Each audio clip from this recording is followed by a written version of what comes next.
Oh my god, hey, it's me, Mickey Jo, a content creator and theatre critic here on social media. And today I would like to tell you all about National Theatre Live and how they changed the face of theatre in 100 broadcasts. So National Theatre Live was created by the London-based National Theatre, and last month they shared their 100th play on the big screen with audiences around the world. When I realised that this milestone was looming, I immediately knew that I wanted to venture back and explore the last 15 years of the scheme and how it grew to what it is now. But what I didn't expect was that that same history would also chart my own formative years as a theatregoer and a critic. Truthfully, I hadn't considered how influential and impactful National Theatre Live was for me, and how it in many ways led to me doing just what I'm doing right now. So this isn't just the story of how National Theatre Live changed the theatre industry, it's also the story of how it changed my life. Now, as the story goes, it was the National Theatre's then finance director, Lisa Berger, who came up with the idea, inspired by a similar concept, the live broadcast of the Metropolitan Opera from New York. And as a publicly funded venue, this tied in very neatly with the National Theatre's ethos, providing increased access to prestigious theatre nationwide at a lower price point. And so the very first broadcast took place on the 25th of June 2009, a production of Racine's Phaedra, starring Dame Helen Mirren in the titular role. NT Live's first head of broadcast David Sable credits Dame Helen Mirren and her performance as being a significant component of the scheme's successful launch. Now, when I first discovered the scheme a few years later, I had assumed that at that point it was still only available in a few locations, largely because there was only one cinema local to me showing it, but in reality, even then, the play was shown in 270 cinemas in 19 different countries. In fact, the very first email that the team received by way of feedback was from a viewer in Reykjavik, Iceland. Meanwhile, an audience of invited guests were watching next door to the National Theatre at the BFI, including the cast of a simultaneous production, All's Well That Ends Well, who would be up next. I can't imagine how thrilling and nerve-wracking it must have been for them watching that production on screen and considering that they would soon be performing their own show to so many more people than they could physically perceive. In the years that would follow, there would be considerable variety, the broadcasts reflecting the diversity of the shows programmed at the National Theatre's various spaces. Shifting from classical Shakespeare to the more contemporary, the third broadcast was Nation, an adaptation by Mark Ravenhill of the Terry Pratchett novel. This, being geared specifically towards family audiences, was the first show to be broadcast as a live matinee. Next was another new play, and one of the many collaborations between the venue's then artistic director Nicholas Heitner and the playwright Alan Bennett. This was The Habit of Art. Now, all artistic directors get the chance to offer their own perspective in programming for a theatre, and Heitner's, of which Alan Bennett was an ever-present element, had previously been exclusively available to London attendees. Now beamed nationwide and beyond, he found himself curating the work of the National Theatre for a truly national audience. Now, the sixth broadcast marked a major milestone for the series, taking place almost a year after that first screening. It was the first time that a piece was shown from a venue outside the National Theatre, outside London even, the Theatre Royal in Portsmouth. In fact, this show, A Disappearing Number, wasn't produced by the National Theatre at all, but by the renowned theatre company Complicité, with whom the National are imminently collaborating again, by the way, on their show Mnemonic. But a year into the scheme by this point, this allowed the NT Live team to test the confines of the concept, broadcasting from a new location and opening the door to a wider body of work. Back at home, NT Live would show more Shakespeare with Hamlet and King Lear, as well as Fela, the jukebox musical based on the music and lyrics of the late Nigerian singer Fela Kuti. And then, in March 2011, came Frankenstein. For the very first time, National Theatre Live would broadcast two separate performances for one very good reason. In this production of Mary Shelley's Gothic horror from Academy Award-winning director Danny Boyle, the actors Benedict Cumberbatch and Johnny Lee Miller would alternate the roles of scientist Victor Frankenstein and his creature. This same creative team would go on to create the opening ceremony of the 2012 Olympic Games in London, very big deal,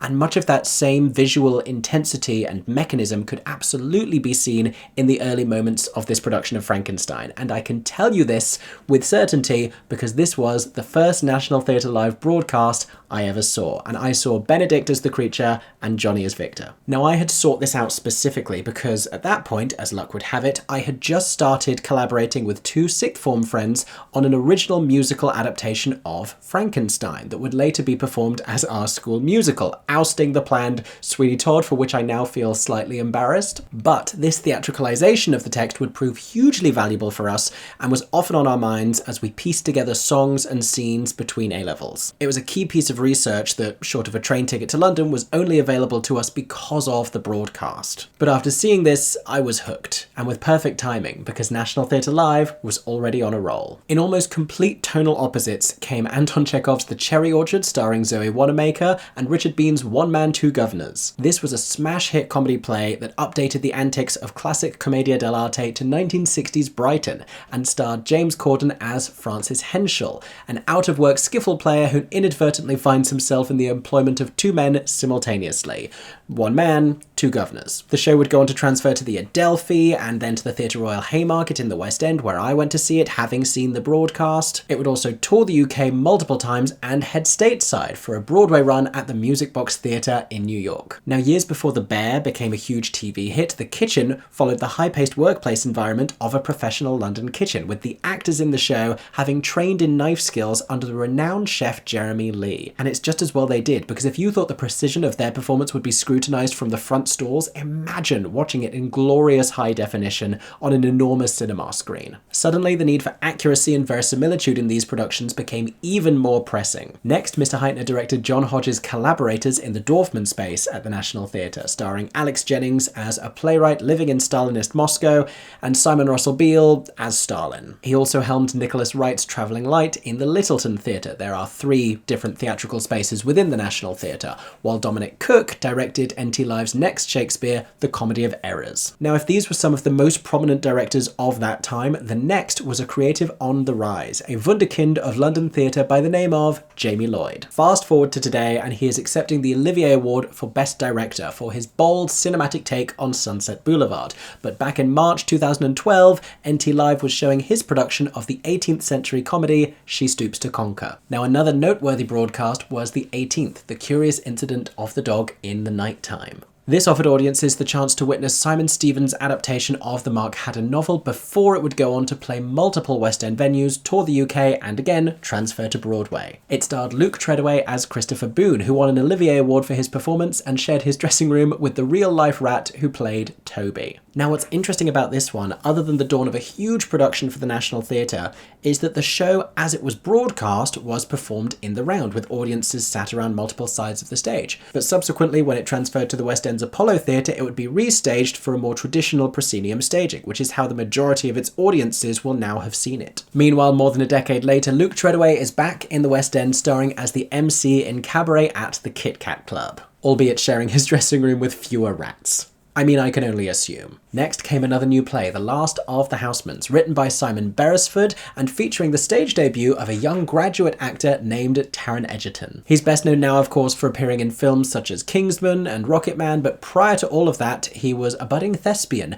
and a winner of the Stephen Sondheim Society Student Performer of the Year competition. Lofty stars would continue to tread the boards of the National Theatre, with Simon Russell Beale taking on a lesser-produced Shakespeare in Timon of Athens, and screen star John Lithgow offering a comedic performance in a Victorian farce called The Magistrate. A brilliant supporting performance, as I recall, came from Joshua Maguire as a young man whose mother was lying to him about his age, leaving him pubescent and confused.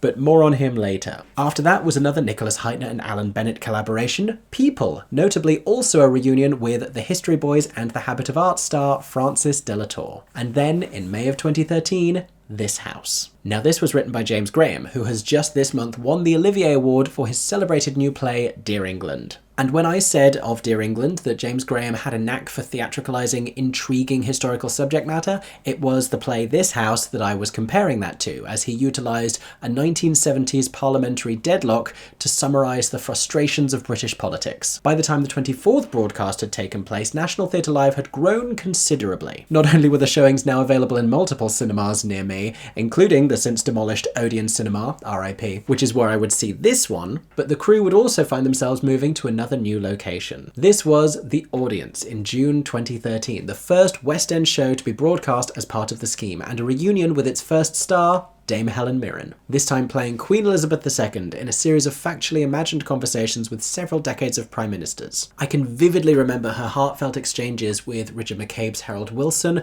and the biting altercation with Margaret Thatcher, portrayed by the late, great Hayden Gwynne. I remember so clearly the way that she delivered the line unprecedentedly close, and remember thinking this was some of the finest acting I had ever seen. But it wasn't just me. The draw of a West End show available on a screen near you proved to be tremendous, with record numbers watching, nearly 80,000 in the UK and 30,000 in North America. Perhaps it was also an early indication of the allure of the subject matter, the concept of a closer glimpse inside Buckingham Palace. After all, the play's writer Peter Morgan would go on to develop the concept further, with the audience eventually becoming the Netflix series The Crown. A month later, another broadcast, this time even further from the National, as our cinema screens brought us Macbeth, an electrifying production staged in a deconsecrated church as part of the Manchester International Festival. Sir Kenneth Branagh, who recently played King Lear in the West End, was at that time giving his first Shakespearean performance in a decade, joined by a haunting Alex Kingston as Lady Macbeth. If I remember rightly, I headed to the beach afterwards to meet friends who had been enjoying a Saturday night by the pier. I, meanwhile, had a date with Shakespeare, because of course I did. That's a little glimpse into my teenage life for you. Shakespeare would actually feature in many of the next broadcasts, including a modern-day set production of Othello, starring Adrian Lester and Rory Kinnear, as well as the then rising star Jonathan Bailey as Cassio. There was also the turbulent political tragedy Coriolanus from the Donmar Warehouse, starring Tom Hiddleston and Olivier Award winner Mark Gatiss, and what I remember as an especially sorrowful King Lear, that's the second King Lear on National Theatre Live if you're keeping count. Adrian Scarborough made for a particularly memorable fool who in this production was beaten to death for his trouble. That doesn't normally happen in King Lear. My friend had to tell me as I was thinking, gosh, what a violent play. And it is, but not always for the fool. In between those, however, came Warhorse, screened from its then home at the Gillian Lynn Theatre in the West End. Adapted from the beloved Michael Morpurgo novel by Nick Stafford, this is one of the National Theatre's most ongoingly successful productions, and it's set to tour the UK again in 2024. Of course, a huge part of its wondrous storytelling is the astonishing life-sized animal puppetry by South Africa's Handspring Puppet Company, including the majestic Joey the Horse, recently seen celebrating 60 years of the National Theatre on stage at the Olivier Awards. Fun fact, when I was at the University of Surrey, they were opening a brand new vet school,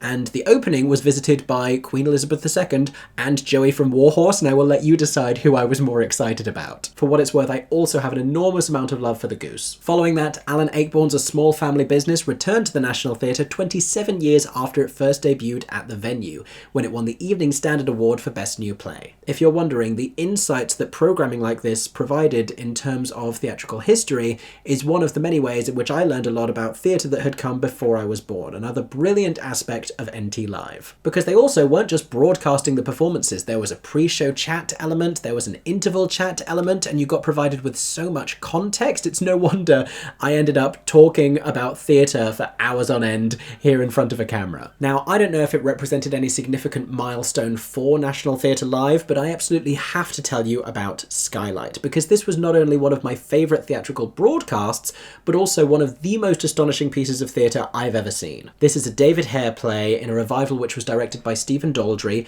Carey Mulligan and Bill Nighy played reuniting lovers tiptoeing around old wounds and exchanging perspectives from different end of a political spectrum. As you might imagine, they were both fantastic in their own quintessential ways, Nighy with his trademark offbeat charm, and Mulligan with a sort of simmering fury. And that wasn't the only thing that was simmering, because between denunciations of Conservative Party policy, she cooked pasta live on stage at every performance. But if Carey Mulligan's leading performance seemed like a tough act to follow, the next two broadcasts had actresses at the ready, with the late and brilliant Helen McCrory starring in the title role in Medea, and Gillian Anderson taking on the tragic heroine of Tennessee Williams' A Streetcar Named Desire, Blanche Dubois. This was at the Young Vic Theatre, and she was joined by Ben Foster and Vanessa Kirby in a production that conveyed her swirling mental state with a set that was literally in constant revolution. How they managed to find an effective way to film this live boggles my entire mind. These people are very good at what they do. The 34th broadcast brought an exciting new milestone, the first and thus far the only National Theatre Live filmed overseas. Direct from Broadway's Longacre Theatre in New York, Of Mice and Men starred James Franco and Chris O'Dowd as John Steinbeck's protagonist protagonists, George and Lenny, names which for many of us will be inextricably linked to the English GCSE syllabus. Tony Award-winning producer David Binder shared, "I can't think of a greater honour that could be bestowed on this production of Steinbeck's masterwork than to have an opportunity for millions of theatre lovers around the world to see our production under the auspices of National Theatre Live." Then for something completely different, as physical theatre company DV8, that's spelled DV8, presented John, and after that Polly Findlay directed Treasure Island. Now I actually saw that production in person with some friends while I was at university. Two things I remember: Lizzie Clacken's extraordinary transforming set design that metamorphosized from a pirate ship to a complex cave system before our eyes, and plotting to sneak into Arthur Darvill's St. Patrick's Day party by telling the stage door that the three of us collectively were the actress Karen Gillan. Spoiler alert. Didn't work. Then there was Behind the Beautiful Forevers, notable perhaps because it was directed by Rufus Norris. By this time, he'd been announced to take over from Nicholas Heitner as the next artistic director of the National Theatre, perhaps the most prestigious AD job in the country. It wasn't actually until this happened within the world of National Theatre Live broadcasts that I'd particularly paid attention to appointments such as these,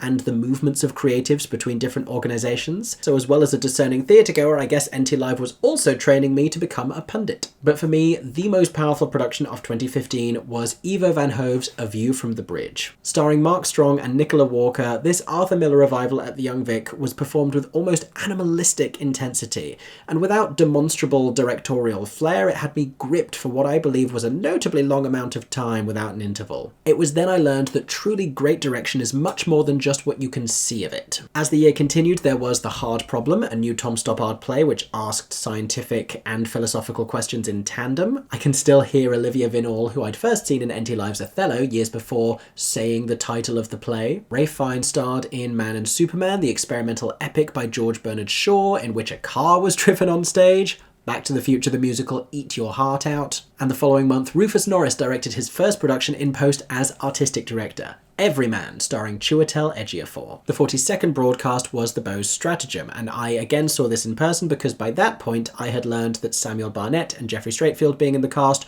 was a good enough reason to buy tickets. I may have even written a review of this show as a baby theatre blogger trying to figure out how to do that and do it well. Hopefully it's hidden on some corner of the internet because nobody needs to read that. Afterwards, National Theatre Live's second Hamlet, this time from the Barbican Theatre, starring Benedict Cumberbatch, and one of several occasions when NT Live was hugely useful to the many disappointed fans who hadn't been able to get tickets. A fun footnote here is that the Barbican, as well as a theatre space, has its own cinema, to which the play was broadcast, and if that isn't novel enough, the cast ran across to surprise that cinema audience by taking a second curtain call there after the performance. Imagine, if you will, going to see something at the cinema and then the cast appear in front of you. Both exciting and unnerving, I think. Following Hamlet was Jane Eyre, an acclaimed reimagining of Charlotte Bronte's orphaned heroine by director Sally Cookson that featured a striking soundtrack, and Les Liaisons Dangereuses at the Donmar Warehouse with a starry cast including Una Stubbs, Dominic West, Janet McTeer, and more, directed by Josie Rourke. I was back at the National Theatre in person again to see the next broadcast, As You Like It, starring Rosalie Craig, who also briefly played a sheep, and Patsy Ferran, who I'd seen in Treasure Island, and once again, just like that production, featured an incredible Lizzie Clacken set design that underwent another total transformation, which was completely chaotic and mind-blowing. By this point in my life, I was definitely coming to understand how powerful creative elements such as this could be. Next, a deeply funny new play from Martin McDonagh, Hangmen, which was captured at the Wyndham's Theatre in the West End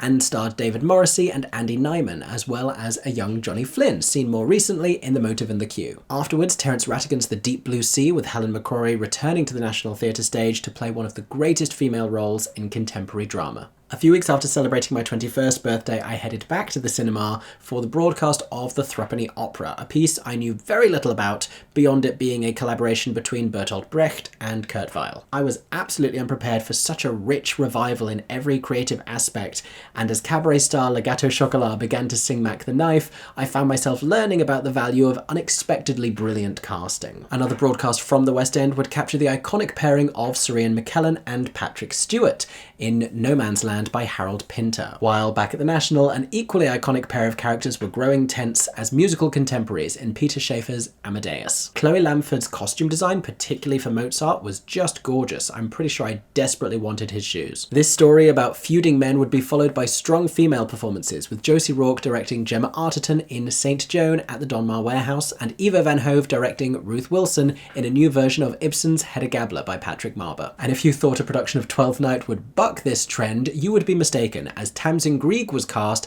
as a gender-swapped Malvolio in a move that exposed the cruelty of the character's humiliation. A very powerful creative choice. Then, if not Shakespeare, Shakespeare adjacent, as we travel to the Old Vic for Rosencrantz and Guildenstern Are Dead, a celebratory 50th anniversary remounting of Stoppard's Hamlet fanfiction. But brilliant highbrow fanfiction. But who could star alongside Daniel Radcliffe to complete the perfect leading pair? The answer was found in another pint-sized powerhouse, the brilliant Joshua Maguire, who I'd first seen in The Magistrate years before. Summer 2017 would see a variety of productions screened by NT Live, including a return for Ivo Van Hove, this time directing Obsession at the Barbican Theatre, one of my all-time favourite plays, Who's Afraid of Virginia Woolf, starring Imelda Staunton and Conleth Hill, Sally Cookson's wonderfully inventive take on Peter Pan at the National, and an urgent, hypnotic production of the infamous biblical tale of Salome from internationally acclaimed director Yale Farber. But by 2017, I was seeing fewer National Theatre Live broadcasts for one specific reason. Was it because I'd made the decision to prioritise work over seeing so much theatre?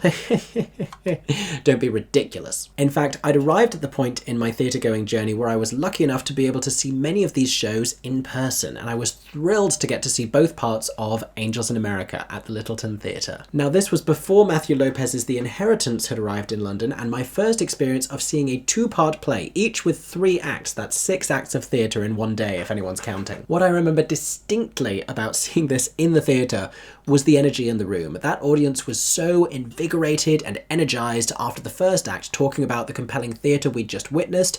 By the end of the 5th act, later that same day, people were stretching in the aisles and reassuring each other that we were going to make it through this. Sometimes theatre is a marathon, people, and not a sprint. Now, I meant to catch Yerma in the theatre, but I didn't, and I heard only fantastic things about Billie Piper's performance, and she was the only female actor to win all 6 of the Best Actress awards in UK theatre for that performance. I don't know if that's still true, but it was at the time. In any case, thank God NT Live filmed it for posterity. I did catch Follies in what I think was as close to a perfect production of the show as there's been in years. Tracy Bennett stopped the show with I'm Still Here, Janie Dee ascended to full gay icon status as Phyllis, and Imelda Staunton was harrowing once more as Sally Durant Plummer. I was recently at a launch event for the upcoming revival of Hello Dolly, and director Dominic Cook revealed that it was during this run of Follies that he suggested Imelda Staunton should do Dolly next, and the two of them are now bringing it to the Palladium together. We've reached broadcast number 64 now in December 2017, and Young marks the first showing from the then newly opened Bridge Theatre under previous National Theatre Artistic Director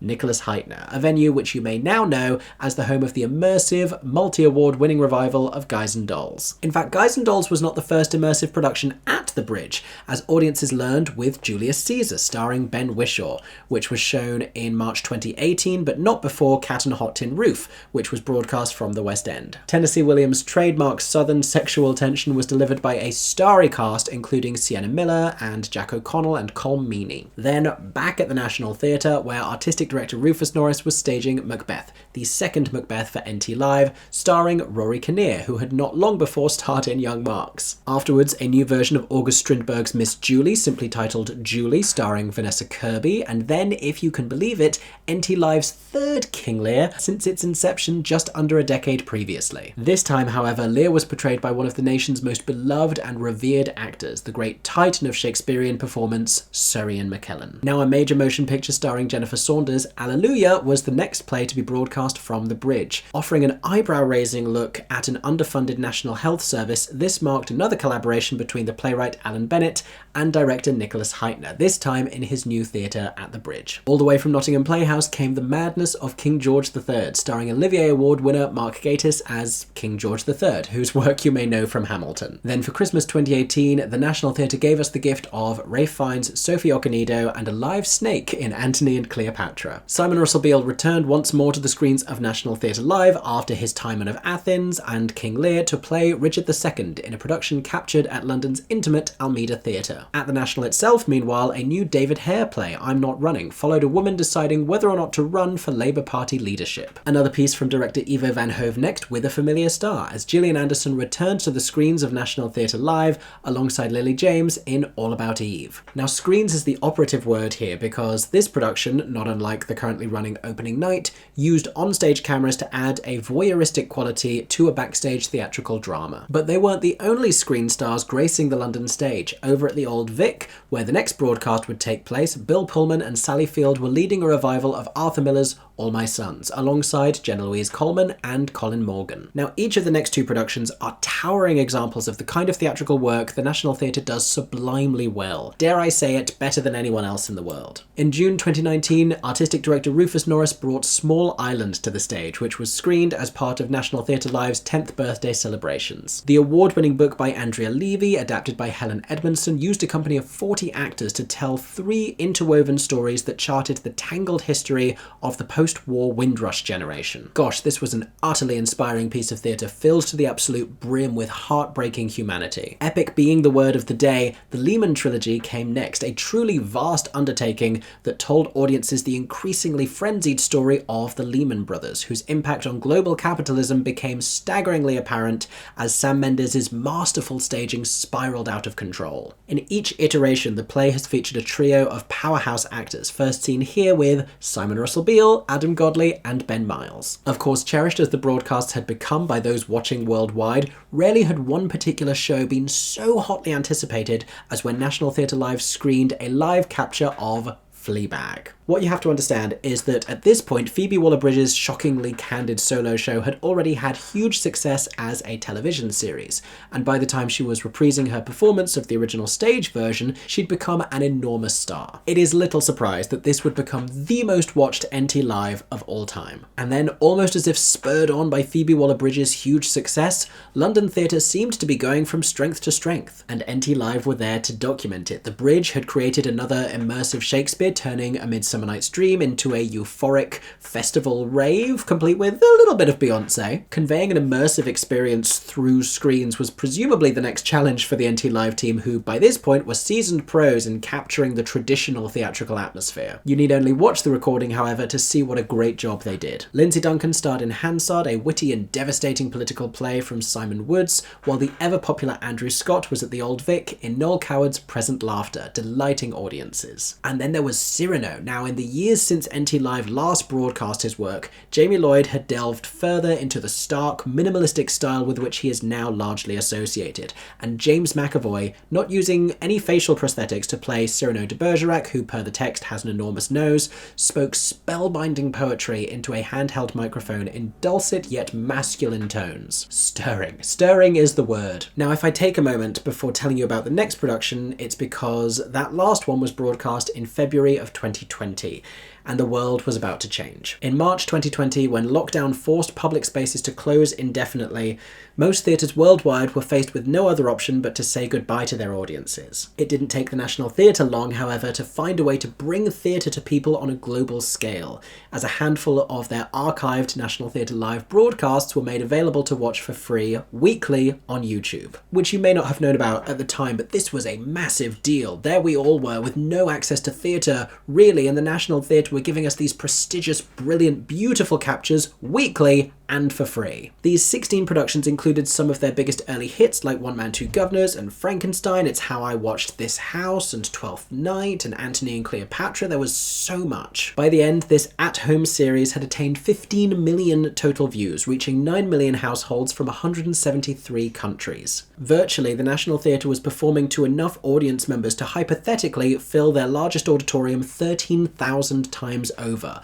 which would in real life require a run of 35 years of performances. That is how many people really needed this. And it likely won't surprise you to find out who one of those viewers was. In February of 2020, I was an eager theatre blogger writing reviews of Vault Festival shows and off-West End plays mostly, as well as creating social media content for a musical that had just arrived from Broadway. Unbelievably, at this point, it hadn't particularly occurred to me to combine these two ideas and create review-style content on YouTube, and it still wouldn't for a while. But when the pandemic brought in-person theatre going bring, and by extension the world of theatre criticism, to an almost complete standstill, I saw this as an opportunity to hone my craft, find a voice, and get as much practice as possible, writing reviews of the National Theatre at Home screenings, and focusing on the details that either made each show work or worked to its detriment. People will often ask me now what the best way is to get started as a critic, and the response I usually give is to just get practice, to hone your craft, and this was such a brilliant opportunity for me